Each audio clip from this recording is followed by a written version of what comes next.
নমস্কার প্রিয় দর্শক, সংঘর্ষ বার্তায় আপনাদের স্বাগত জানাই। ভোট আসে আর যায়, সকলেই আশা দিয়ে যায় সেতু নির্মাণ আর হয় না।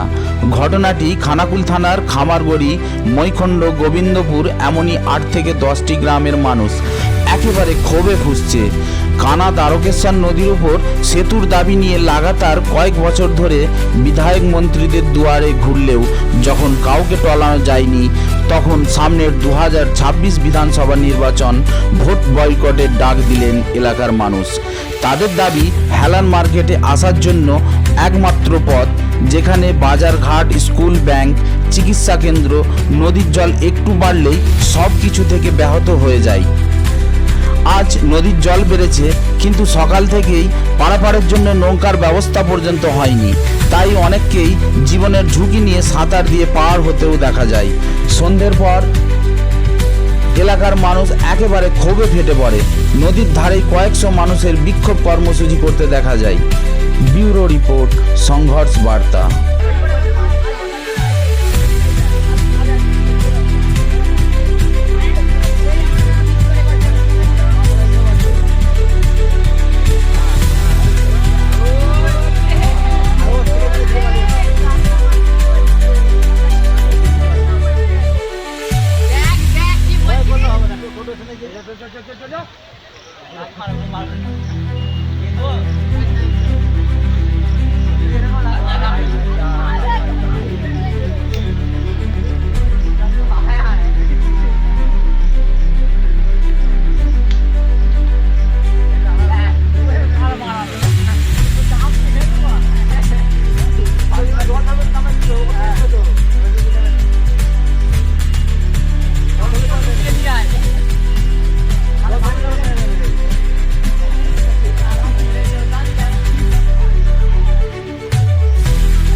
স্থানীয় মেম্বার কি করছেন দেখুন।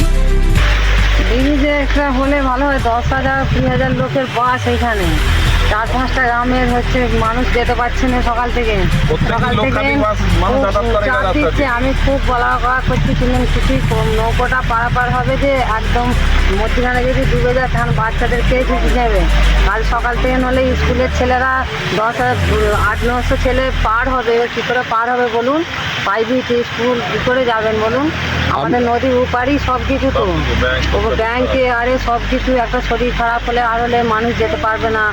মানুষ তো আপনিই মারা যাবে বলুন না। 10,000-15,000 লোক ব্রিজটা করার ব্যবস্থা করুন। অনেক দিন ধরে এটা হচ্ছে, অনেক দিন ধরে হয়ে আসছে। এবার একটা ব্রিজের ব্যবস্থা করুন। নৌকো আপাতত এখন একটু চলুন, ব্রিজের এবার ব্যবস্থা নেই।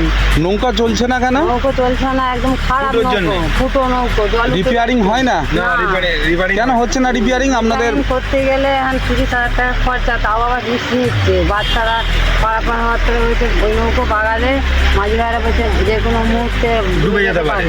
ওই জন্যই আজ সকাল থেকে চালু করছে। কেন ডুবে যেতে পারে কেন এরকম মনে হচ্ছে কেন আপনার? এখন আপাতত আসছে না তো, বন্যাটা হচ্ছে তো আগে থেকে অনেক দিন 2-3 মাস আগে থেকে আমি পঞ্চায়েতে দরখাস্ত লিখেছিলাম। পঞ্চায়েতে ম্যাডামকে সবাইকে বলেছিলাম, প্রধানকে আরও মেম্বার দিদিকে সবাইকে বলেছিলাম। তারা ওইটা মাথায় নিয়েছে কিন্তু কাজ হচ্ছে না। এত লোক কী করে পার হবে সকাল থেকে বলুন? ব্রিজ হচ্ছে করে দিন, বীজের অবশ্যই ব্রিজ অবশ্যই দরকার। এখানে আমাদের আমাদের ব্রিজ ছাড়া চলতে পারছি না, আমাদের ব্রিজ ছাড়া চলতে পারছি না। আমাদের সব কিছু ওখানে হসপিটাল থেকে সব কিছু অ্যাম্বুলেন্স ঢোকার পর্যন্ত রাস্তা নেই।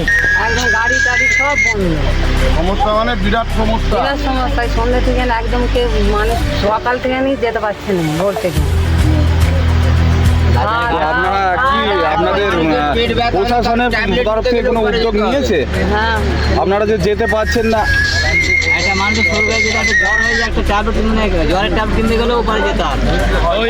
সব কিছু ওই পারে হচ্ছে, সব সমস্ত সব। একটা মানুষের আচমকা শরীর খারাপ হলেও মানুষ ওখানে যেতে পারছে না, ওখানেই ডাক্তার আরে সমস্ত সব। এটা তো শুধু আমাদের কটা লোকের ব্যাপার। এই রাস্তাতে সারাদিনে লক্ষাধিক লোক যাতায়াত করে, সেই লোকগুলো গৌড়ান থেকে আসছে, গৌড়ানের রাস্তা দিয়ে আসছে, এখান থেকে ফেরত চলে যাচ্ছে। ওদিকে ধরুন আরামবাগ যারা যায় তারা এই রাস্তা দিয়ে যাতায়াত করে, এটা তো অনেক কাছে হয়। আপনারা কোথায় জানিয়েছিলেন এই ব্রিজের দাবি নিয়ে? না, আমরা অনেকবার দাবি ছিলাম, একবার নাকি মাটি চেক করতে যারা এখানে মেম্বার আছে যারা ওনারা বলতে পারবেন। আমরা শুনেছি এর আগে সয়েল টেস্ট হয়েছে, অনেক সয়েল টেস্ট হয়ে যায়, পঞ্চায়েত সাথে সয়েল টেস্ট নাকি হয়েছিল, ব্রিজ হবে শুনেছিলাম। বড়দের মুখে শুনি শুনেই এখানে যাচ্ছি। ব্রিজ হয়ে নাকি রং হয়ে গেছে। বড়রা বলে যে একটু সামনে আসুন, একটু সামনে আসুন। ব্রিজ হয়ে রং করতে এসে লোক ফিরে চলে গেছে, এটা আমরা শুনেছি। মানে এর বাস্তবতা আমরা এটা যাচাই করি। কতদিন আগে শুনেছিলেন যে এইরকম? এখনো এই মাত্র একজন বললে ব্রিজ হয়ে এখানে রং হয়ে গেছে চলে গেছে। ভদ্রলোক কোথায়? আমি শুনেছিলাম স্যার 5 বছর আগে। 5 বছর আমি যখন আগে ব্যাঙ্গালোরে ছিলাম, ব্যাঙ্গালোর থেকে যখন আসি বললো হেলানে ব্রিজ হয়ে গেছে, পেন্ডিং করবো, রং করবো কথা। আমি তাহলে খুব খুশির খবর, এসে দেখছি কোনো ব্রিজই নেই। এবারে কিছুদিন আগে 8 ঘোড়ায় মাটি মেপে নিয়ে গেল, বললো ব্রিজ হবে, কোনো ব্রিজের ব্যবস্থা নেই। 8 ঘোড়ার নৌকো ফুটো, এখনো পর্যন্ত লোক যাতায়াত করতে পারছে না। তারপরে কোনো অ্যাম্বুলেন্স ঢোকার কোনো রাস্তা নেই, কোনো মানে ওষুধ কিনতে যাবে বৃদ্ধ মহিলার কেউ যাতায়াতের কোনো প্রকল্প নেই। বাসের সাঁকো যেটুকুন ছিল ভেঙে চলে গেছে। এরকম দীর্ঘ বছরভাবে এরকমভাবে হয়ে যাচ্ছে। প্রশাসন কোনো গুরুত্বই নিচ্ছে না। আমাদের দিদিদের মুখ্যমন্ত্রীর কাছে এটাই আবেদন, আমাদের জলদি খুব শিগগিরই যদি ব্রিজ চাই, আমাদের ব্রিজ হলে ভালো হবে। যে তুমি যে শিক্ষিত দাবিতে করছো, আমরা সেই ছেলেগুলোকে নিয়ে কী করে শিক্ষিত করব? এক গরমের ছুটি পড়েছিল, তারপরে যদি স্কুল খুললো, তারপরে নদীতে জল চলে এলো, স্কুলও পারাপার করতে পারছে না, টিউশনও হচ্ছে না। ছেলে মেয়েদের পড়াশোনা একদম উচ্চ নিয়ে যাব। 16 বছরের 17 বছরের মেয়েগুলো জামা চাকি স্কুল যাচ্ছে, সমাজে তাদের লজ্জা লাগছে, কি করে স্কুল যাবে বলুন? আমাদের ব্রিজের দাবি তো, আমাদের ব্রিজের দাবি মানতে হবে, আমাদের ব্রিজের দাবি মানতে হবে।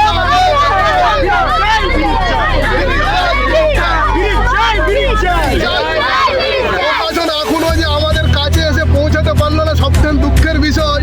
সকাল থেকে জল পড়েছে, এখন পর্যন্ত আমাদের নৌকোর ব্যবস্থা করতে পারলো না।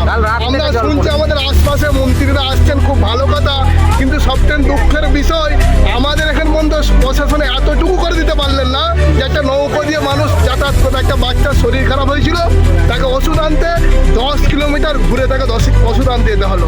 এর থেকে আমাদের কাছে ধিক্কারের কিছু ভাষা নাই। যে আমি বলতে চাইবো আমাদের প্রত্যেকের একটাই দাবি যে আমাদের অবিলম্বে আমাদের নৌকো চাই, তার সাথে সাথে এমার্জেন্সি আমাদের একটা ব্রিজ করার জন্য একটা আমাদের প্রত্যেকের প্রস্তাব রয়েছে। কারণ প্রত্যেকেরই আমরা আওয়াজ তুলবো, আমাদের ব্রিজ প্রয়োজন আছে কি নাই।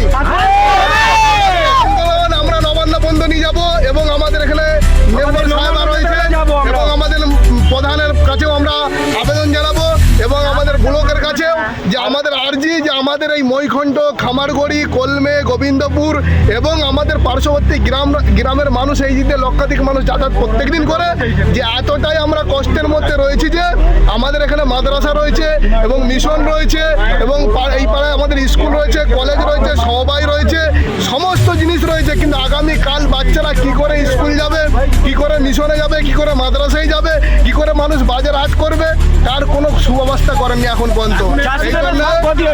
চাষিরা মান আনতে হবে, তার জন্য সবজি হাট বাজার কিছু নিয়ে যেতে পারছে না, সব এই জন্য আমাদের আন্দোলন, যে আমাদের আন্দোলন মানতে হবে এবং আমাদের যে দীর্ঘদিন ধরে যে প্রত্যাশা দিয়ে আসছে, যে আমাদের আশা দিয়ে আসছে যে আমাদের ব্রিজ, আমাদের অবিলম্বে ব্রিজের ব্যবস্থা করতে হবে। এই জন্য আমরা প্রত্যেকে আমাদের কাঁধে কাঁধ মিলিয়েছি, প্রত্যেক শ্রেণীর মানুষরা রয়েছে, যে আমরা হিন্দু মুসলিম খ্রিস্টান সমস্ত ধর্মের মানুষ একত্রিত হয়ে যে আমাদের যদি এই ব্রিজ না হয় আগামী আমরা 26-এর বিধানসভায় আমরা কিন্তু আমরা এই ভোট বয়কট করতে চলেছি। হ্যাঁ কি না?